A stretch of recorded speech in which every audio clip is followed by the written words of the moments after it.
When it comes to endometriosis surgery, one thing is certain. No two cases are the same. Each patient's anatomy is different, the disease behaves differently, and the challenges we face in the operating room can vary from subtle adhesions to multi-organ involvement. That's why the philosophy behind how we operate matters just as much as the instruments we use. For decades, laparoscopy has been the gold standard for excision surgery. But now, with the arrival of robotic-assisted systems, we've entered a new era, one that doesn't replace surgical skill but enhances it. Hi, I'm Dr. Abhishek Mangeshikar, robotic excision surgeon and endometriosis specialist. In this video, I want to take you behind the scenes into how we think about surgical philosophy, decision-making, and the role that advanced technologies like robotics play in elevating outcomes for patients with complex endometriosis.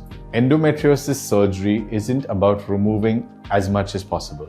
It's about removing exactly what needs to go while preserving everything that shouldn't. Every nerve, every vessel, every bit of healthy tissue matters. That means true excision surgery is not a demolition job. It's a reconstruction at a microscopic scale. We're separating disease from function. And that's a process that demands precision, patience, and deep anatomical understanding. Unfortunately, in many cases, surgery is approached as a quick cleanup, cauterizing lesions or draining cysts instead of excising them completely. Those shortcuts often lead to recurrence, persistent pain, and scarring that make future surgeries even harder. The philosophy I've built my practice around is the opposite. One careful, comprehensive surgery that restores anatomy and gives the best chance of lasting relief. Regardless of whether a surgeon uses conventional laparoscopy or robotic assistance, the core principles of surgery don't change. We still aim for complete excision, restoration of organ mobility, and preservation of fertility whenever possible.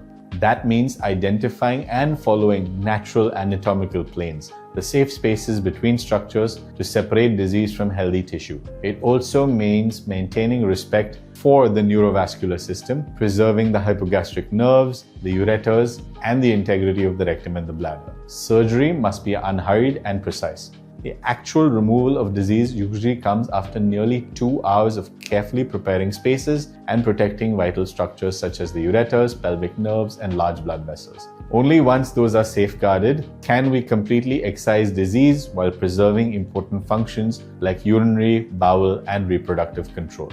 Taking time to prepare all these planes, ensure good exposure, and work with a coordinated team is what defines the quality of surgery. I've seen countless examples where surgeons go straight in, attacking the disease first without establishing those spaces, and that always leads to a recipe for complications or incomplete excision. That's why surgical philosophy is just as important as surgical technique. Technology can amplify precision, but it can never replace the discipline, patience, and respect that true surgery demands. Traditional laparoscopy revolutionized endometriosis care when it replaced open surgery. But even laparoscopy has limitations, especially for deep infiltrating disease. The human hand has natural tremor. The instruments have a limited range of motion. And while the view is magnified, it's still two-dimensional. When you're working deep in the pelvis, close to the bowel, bladder, and ureters, that lack of depth perception and restricted wrist articulation can make delicate dissection much more challenging. That's often where incomplete excision happens, not because of carelessness, but because physical access is limited. For example, freeing a ureter that's encased by disease or excising a nodule buried deep in the uterosacral ligament near the rectum demands angles and precision that laparoscopy can struggle to achieve. Gone are the days like in the 1990s when surgeons would say, "I'll put in the laparoscope and figure out what to do."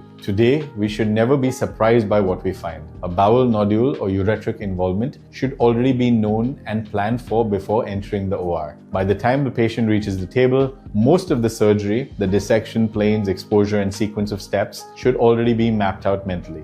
That's what separates modern endometriosis surgery from how it used to be done. It's no longer exploratory, it's strategic. Robotic surgery was designed to overcome those challenges. It gives the surgeon a three-dimensional, high-definition view of the operating field, tenfold magnification, and wristed instruments that move like the human hand, but with greater steadiness and finer control. This translates into micron-level precision, especially in deep infiltrating endometriosis, where disease surrounds delicate structures. The robot doesn't operate on its own. It's a tool that translates the surgeon's movements into smaller, tremor-free motions inside the body.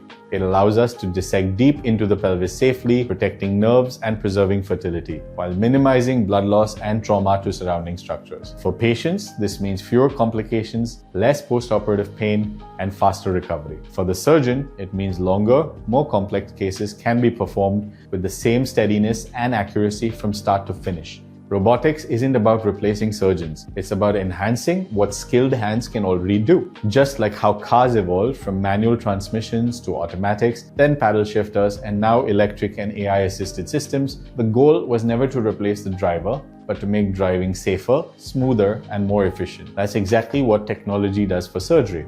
It refines precision, improves safety, and allows expertise to perform at its best. One of the most transformative areas has been nerve-sparing dissection. The pelvic nerves that control bladder and bowel function run within millimeters of deep endometriosis nodules. In conventional laparoscopy, those nerves are often hard to distinguish under two-dimensional vision. With robotics, the enhanced depth perception allows us to identify and preserve them with far greater accuracy.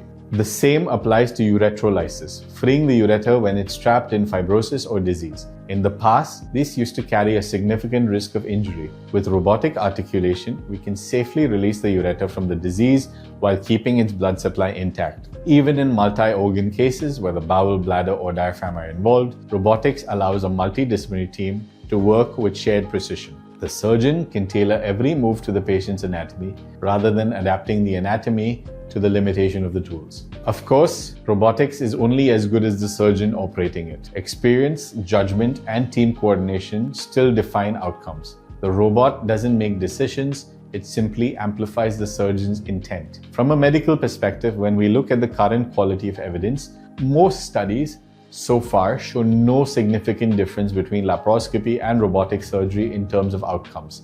But to conclusively prove superiority would require very large, long-term multi-institutional studies with standardized technique, endpoints, and identical levels of surgical expertise across all the groups. In the real world, that level of control will take decades to achieve. So practically speaking, the focus shouldn't be on debating whether one platform is better than the other, but on credentialing and establishing referral pathways to surgeons with proven experience and expertise in complex endometriosis, because the outcomes depend more on the hands performing the surgery than the tool being used. That said, from my own experience in both conventional and robotic surgery, I do see a clear advantage with robotics, particularly in nerve dissections and low rectal disease, where precision and stability can significantly reduce complications and protect long-term function.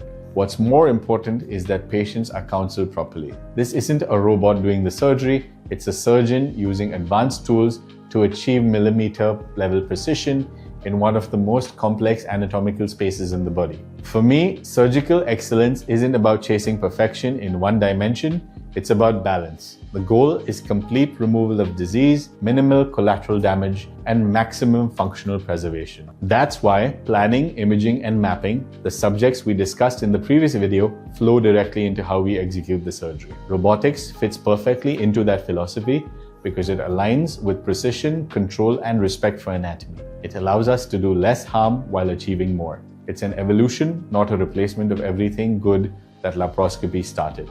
Endometriosis surgery isn't just about removing disease, it's about restoring life.